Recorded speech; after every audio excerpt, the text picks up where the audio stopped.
Hey everyone, Mark here. Welcome to my channel. Today's video, we are going to talk about the upcoming Follow That Dream FTD, as it's known as, their new or upcoming release, I should say, of Elvis Now In Person 1972. I found it a little odd that they aren't calling it Elvis on Tour. I guess it's been presented in so many different formats. You had the Elvis on Tour CD set that came out late last year. And I guess they just FTD wanted to put their own twist as far as a name. I do like the name. I find it very unique. I'm just surprised a little bit that they didn't use the same name, or maybe call it Elvis on Tour 1972, but it is what it is. And like I said, I actually do like the name Elvis Now In Person 1972. So I had to print this out because a lot of the stuff that I do, when I talk about anything, I document anything, a lot of it I try to do from memory. But some days my memory isn't as sharp as what I would like it to be. So there's a lot of information about this upcoming set. And I'll try to share that with you. Try to get through this quick, give you my thoughts on it, and some of the things I've heard on social media and such. So it starts out by saying this eventful, and this, by the way, was something I got off a site that talks about the release. It says, this eventful period started with a successful stint at the Hilton Hotel International in Las Vegas, spanning January and February, followed by the RCA recording sessions in Hollywood in March, and ending with his 1972 April tour, segments of which were filmed for the MGM movie documentary Elvis on Tour. Now, initially, Felton Jarvis did go with Elvis in January and February for those shows at the by this time it was called the Las Vegas Hilton. It wasn't the International anymore, any longer. It was the Hilton Hotel. And Felton Jarvis didn't record the whole shows. RCA professionally recorded parts of those shows. Now, the idea that Felton Jarvis had was to, we think, from what we've read and some of the history of it, they were going to use parts of the live segments and then add in those studio sessions that were on March 27th of 1972. Now, those sessions, he recorded Burning Love. With the flip side, the B-side of that single was It's a Matter of Time, and then Separate Ways and Always on My Mind. And he did several other songs. I think there was 8 or so. I don't know the exact number. But it was kind of the idea that they did with 1970s That's the Way It Is. You had live portions that were recorded during those August 1970 performances in the then International, as well as studio recordings that were made from previous sessions. So, and it was going to be called Standing Room Only, which was going to be conceived as the title of the movie, and then a album release, I believe, was going to be released in October of 1972. Won't get into all the details of that. We know that RCA scrapped that idea because you had, Elvis as recorded at Madison Square Garden that previous June, which was released very quick. You had Elvis Now, and then you had He Touched Me. Those were all out in 1972. So I guess, as crazy as it sounds, they didn't want too much Elvis product out there, so they scrapped the idea, and then it was changed to Elvis on Tour shortly thereafter. So going back to the features of this set, this FTD set. So it has 2 books, 4 CDs, and a special vinyl EP. So the first book, From Las Vegas to Buffalo, contains 120 pages featuring Elvis's Las Vegas shows from January 26th to February 23rd, a comprehensive record of all the recording sessions and rehearsals from March 27th until the final stage rehearsal at the Statler Hotel in Buffalo on April the 5th. Filming logs from the MGM movie Elvis on Tour are also documented. And then the second book is called The April Tour. This is pretty cool. It contains 384 pages, illustrated throughout with several hundred photographs, many of which are previously unpublished. Newspaper articles and filming documentation are also included to form a comprehensive record of Elvis's 1972 April Tour and the making of the documentary Elvis on Tour. So that's the book. So in keeping in tune with some of the past couple of releases, you had the same idea, same concept with the making of Jailhouse Rock, and then the making of Blue Hawaii. So you had the recording sessions, which were a smaller book, and then about the movie, you had a much bigger book. So same concept here. As far as the audio, and this is where I've read where some people are not so thrilled about this upcoming set, because they're saying a lot of it's already been put out, it's regurgitated. But the audio, CD1 is live in Las Vegas. February 1972, Las Vegas multi-track recordings, includes 8 unreleased tracks. So unreleased, that's pretty cool.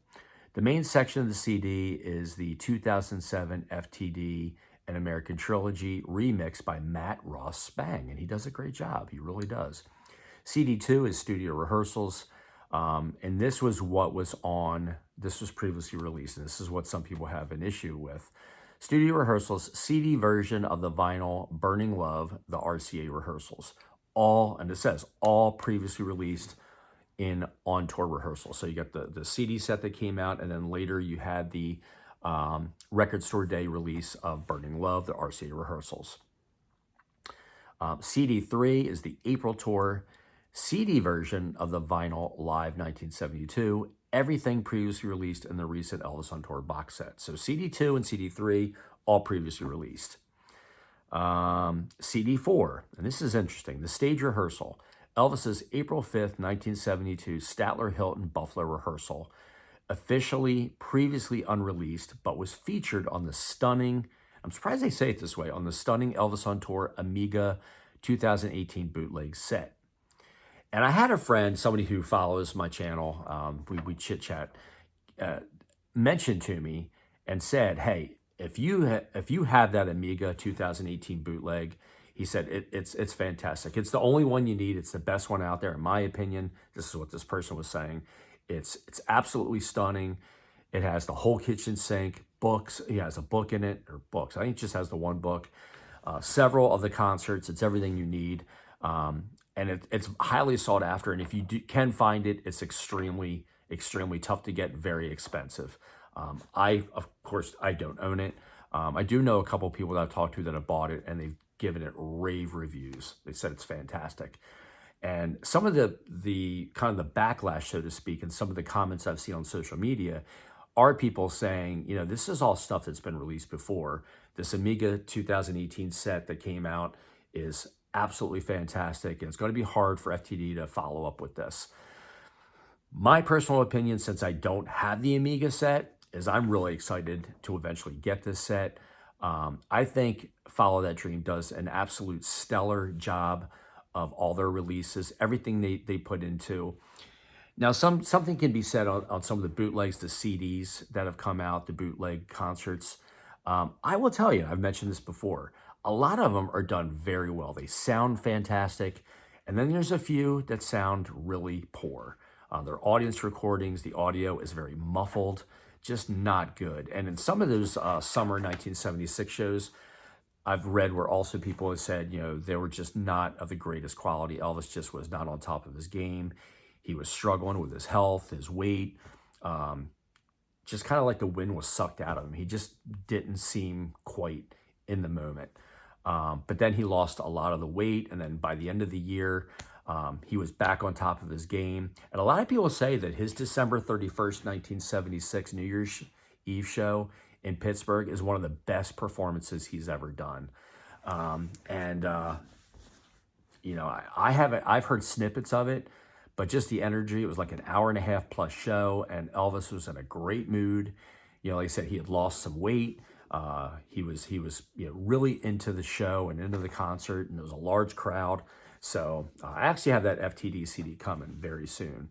Really excited to get that.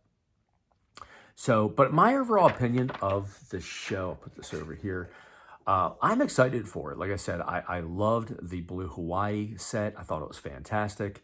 I have not had a chance to crack open the Jailhouse Rock making of set yet. I have it up on a shelf.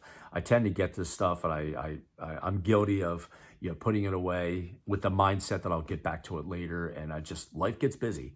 So I had time to make this video. So tell me your thoughts.